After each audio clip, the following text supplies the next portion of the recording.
After Jesus had spoken these words, he went out with his disciples across the Kidron Valley to a place where there was a garden, which he and his disciples entered. Now Judas, who betrayed him, also knew the place, because Jesus often met there with his disciples. So Judas brought a detachment of soldiers together with police from the chief priests and the Pharisees, and they came there with lanterns and torches and weapons. Then Jesus, knowing all that was to happen to him, came forward and asked them, "Whom are you looking for?" And they answered, "Jesus of Nazareth." And he replied, "I am he." Judas, who betrayed him, was standing with them. And when Jesus said to them, "I am he," they stepped back and fell to the ground. Again, he asked them, "Whom are you looking for?" And they said, "Jesus of Nazareth." Jesus answered, "I told you that I am he. So if you are looking for me, let these men go."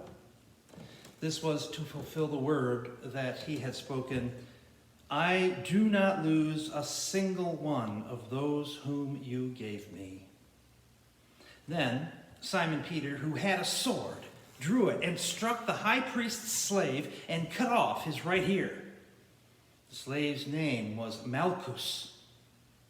Jesus said to Peter, "Put your sword back into its sheath. I am not to drink the cup that the Father has given me." So the soldiers, their officer, and the Jewish police arrested Jesus, and they bound him. First, they took him to Annas, who was the father-in-law of Caiaphas, the high priest, that year. Caiaphas was the one who had advised the Jews that it was better to have one person die for the people. Simon and Peter and another disciple followed Jesus.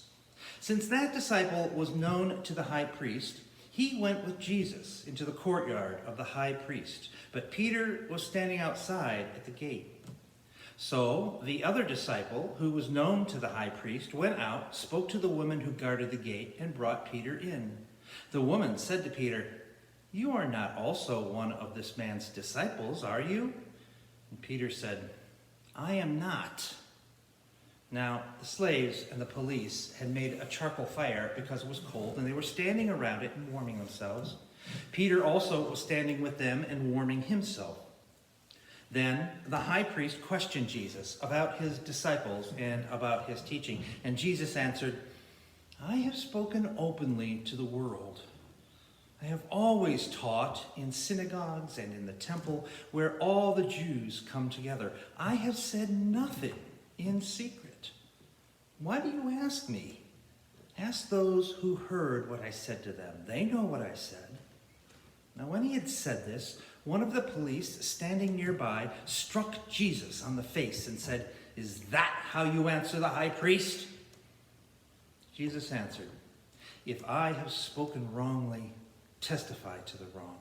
But if I have spoken rightly, why do you strike me?" Then Annas sent him bound to Caiaphas the high priest. Now Simon Peter was standing and warming himself, and they asked him, "You are not also one of his disciples, are you?" Peter denied it and said, "I am not." One of the slaves of the high priest, a relative of the man whose ear Peter had cut off, asked, "Did I not see you in the garden with him?" Again, Peter denied it, and at that moment, the cock crowed. Then they took Jesus from Caiaphas to Pilate's headquarters. It was early in the morning. They themselves did not enter the headquarters so as to avoid ritual defilement and to be able to eat the Passover. So Pilate went out to them and said, "What accusation do you bring against this man?" And they answered, "If this man were not a criminal, we would not have handed him over to you." Well, Pilate said to them, "Take him yourselves and judge him according to your law." Well, the Jews replied, "We are not permitted to put anyone to death."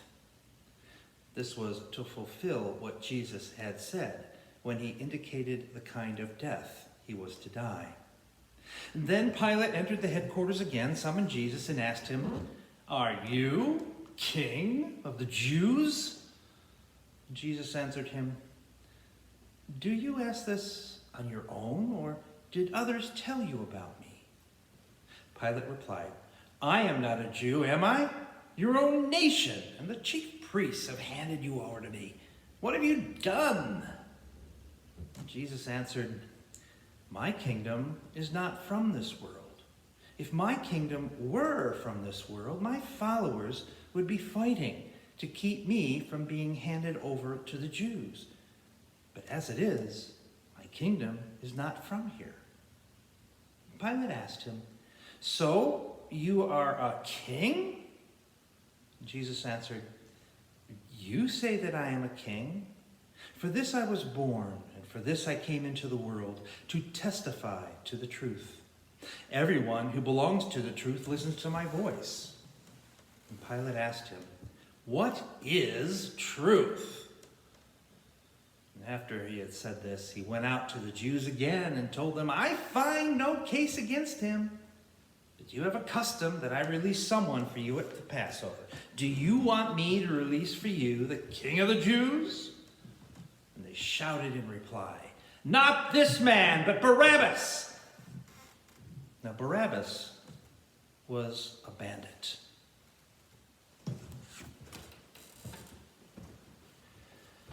Then Pilate took Jesus and had him flogged.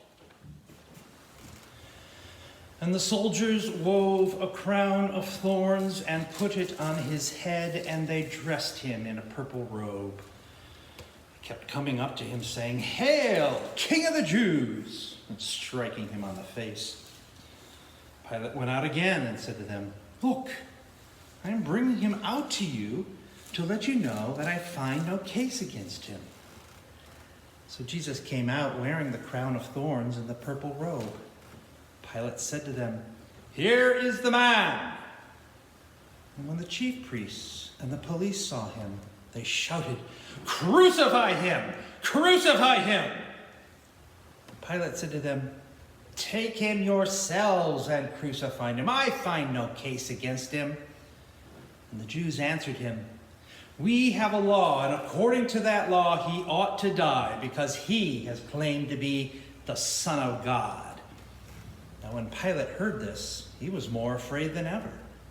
He entered his headquarters again, and he asked Jesus, "Where are you from?"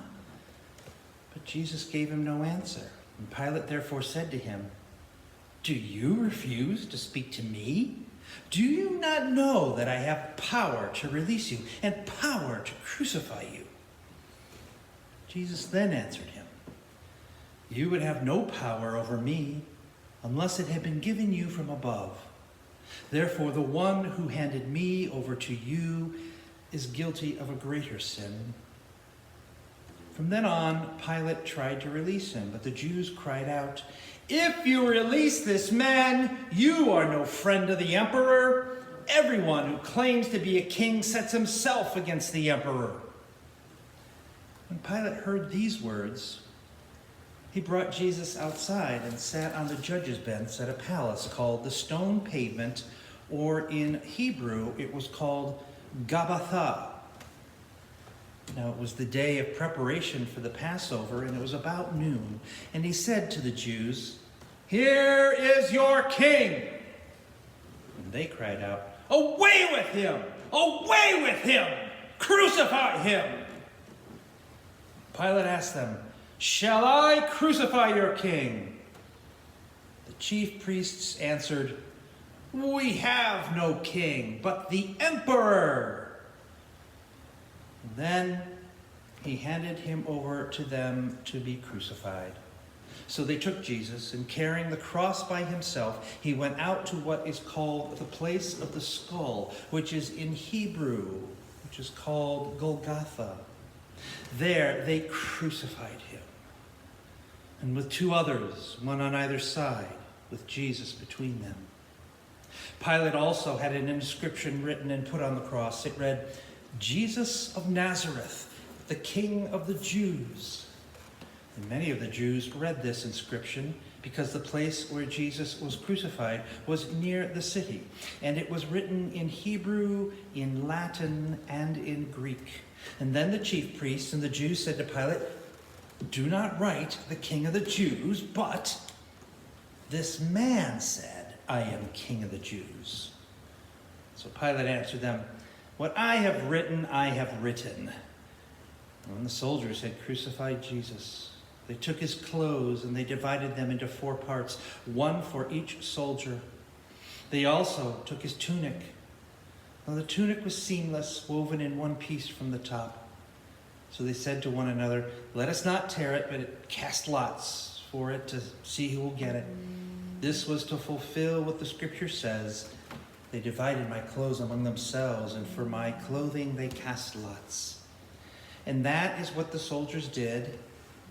And now, meanwhile, standing near the cross of Jesus were his mother and his mother's sister Mary, the wife of Clopas, and Mary Magdalene. And when Jesus saw his mother and the disciple whom he loved standing beside her, he said to his mother, "Woman, here is your son."